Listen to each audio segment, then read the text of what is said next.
This is huge breaking news coming in from Russia. President Putin facing a massive crisis, perhaps the biggest domestic crisis, at least since the invasion of Ukraine more than a year ago, with the Wagner mercenary group having turned on Russia, having turned on the Putin administration. 25,000 troops of this mercenary group have been, in fact, marching towards the defense ministry headquarters. They have already taken control of a major Russian city, Rostov, and the head of the group has in fact threatened a coup. He says that he and his troops will do everything in their power to topple the administration if they have to, because he in fact blames the Putin administration for some of the attacks that have taken place on his troops. So the mercenary group, in a sense, charging towards the Russian capital, Moscow. Vladimir Putin has addressed the nation.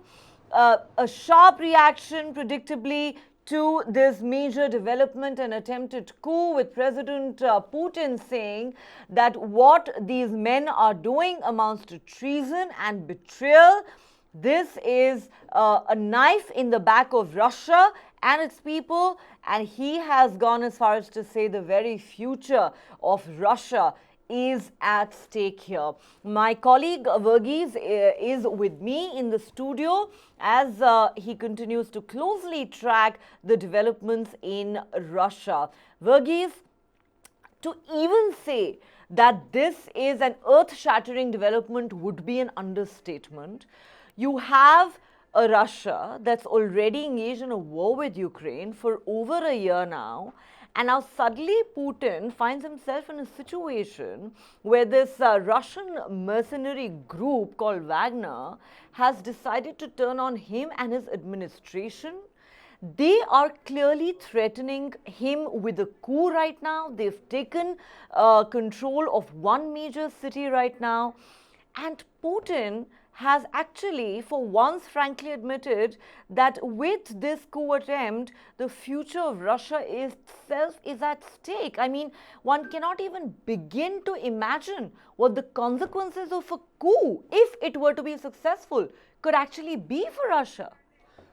Well, as you pointed out, there are so many factors and a lot of ifs and buts that are there. And I think a lot of political international pundits will be trying to figure out what would be Putin's response right now when it comes to this situation. On one side, you have a possibility of a civil war, and that too from the staging area against Ukraine, that is to say southern Russia.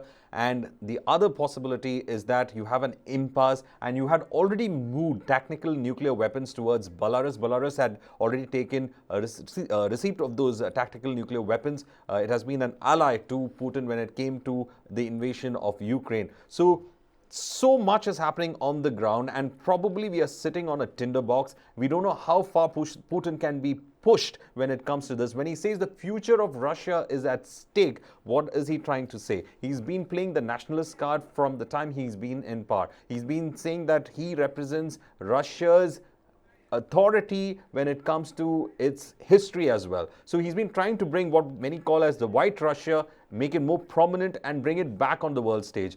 And when NATO tried to bring in Ukraine into its fold, it had resulted in this war that we see today. But now, is what he's saying, is he true? Is it losing control over Russia? Is Putin, who has been its prime minister to president, he has always had this interesting political game with him as well as his allies, playing, at least being a president or the prime minister. So he's always been in a position of executive power until they change the constitution to give him another 6-year term. So this is how we have seen Putin being in power. But this person who's been in power for long seems to be losing control, because as you rightly pointed out, he's admitted for the first time that the situation is going to be difficult in South Russia.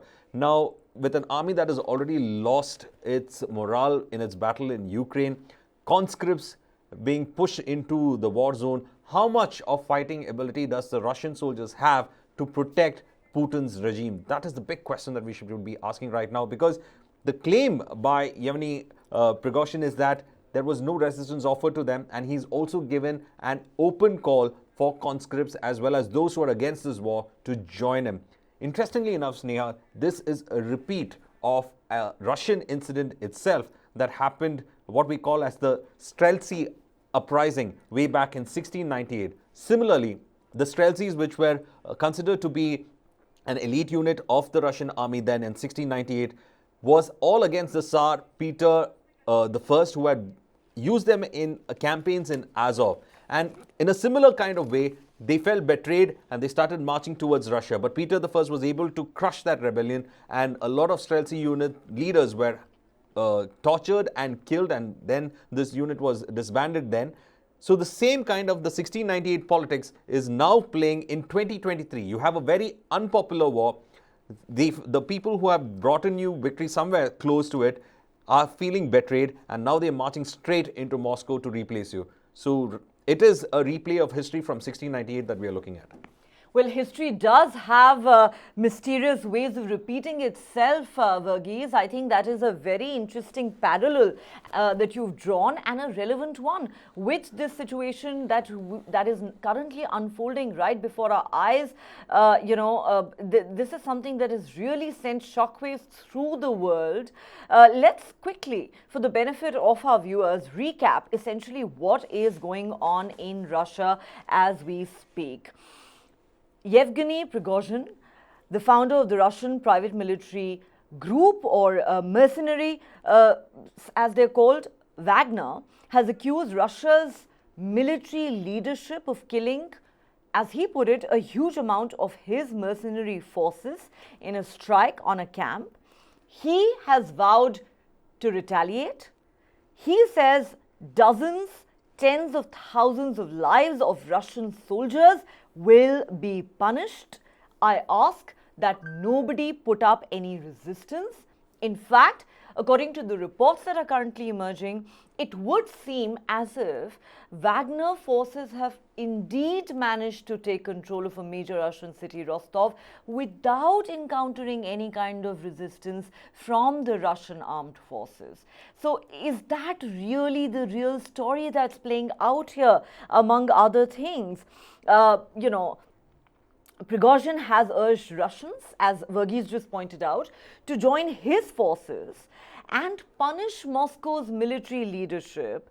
And this is clearly the most audacious challenge that President Putin has faced since the beginning of his military offensive in Ukraine on the 24th of February 2022. What has Vladimir Putin said? He delivered an address to the nation a short while ago. He said those who are on the path of treason or are preparing armed rebellion will be severely punished. He has appealed to the Wagner forces, saying, I appeal to those who've been pushed into the provocation of a military rebellion, that we require unity, consolidation, and responsibility. He's also issued a threat. He says those who carry deliberately on a path of treason and are preparing an armed rebellion, when you were preparing terrorist attacks, this will not go unpunished. He says any internal turmoil is a deadly threat to our statehood. For us as a nation, it's a blow to Russia, to its people, and our actions to protect our homeland. Such a threat will face a severe response. Verghese, I think it would not be incorrect to say that, this was perhaps beyond anybody's imagination.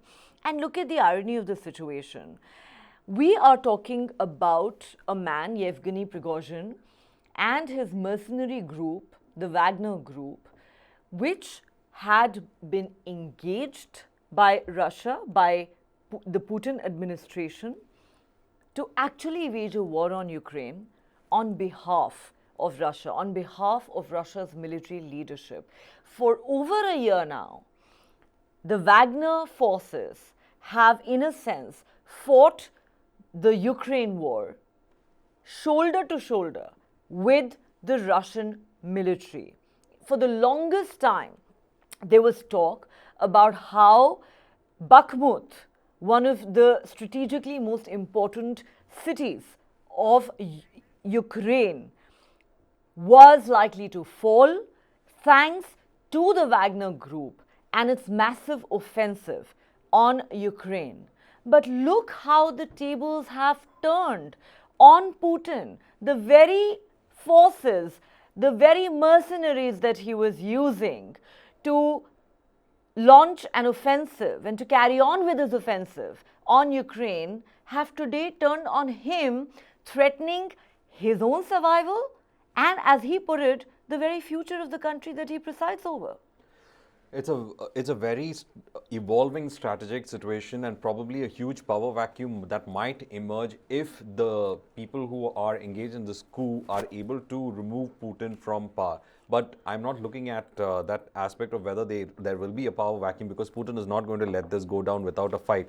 And Putin has sway over several such forms of paramilitary forces, and one of those forces are from Chechnya, which is in fact what we call as the Kadyrovites, who have, along with Russian forces, have been taking part in the invasion of Ukraine.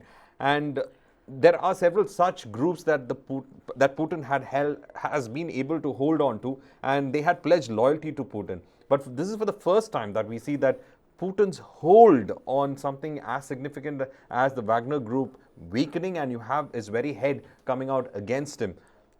One, Neha, this war is very unpopular with a lot of Russians. There are two things for this. The Russians and the Ukrainians technically have the same cultural as well as linguistic origins. That is to say that they all come from Kiev, which is the area which Russians as well as the Ukrainians trace their civilizational history to.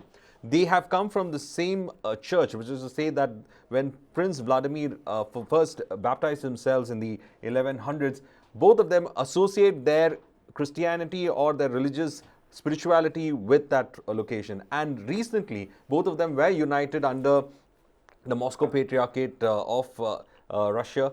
And now this division that has come in has already resulted in asking that question. So it is probably a brother kind of a battle that we are looking. And it was kind of highly unpopular with a lot of Russians, because they didn't want to go and fire at their brethren Orthodox Christians. So this has been going on for quite some time between a lot of Russians as to why this war is still being dragged on. So there is no will to fight against their own brethren.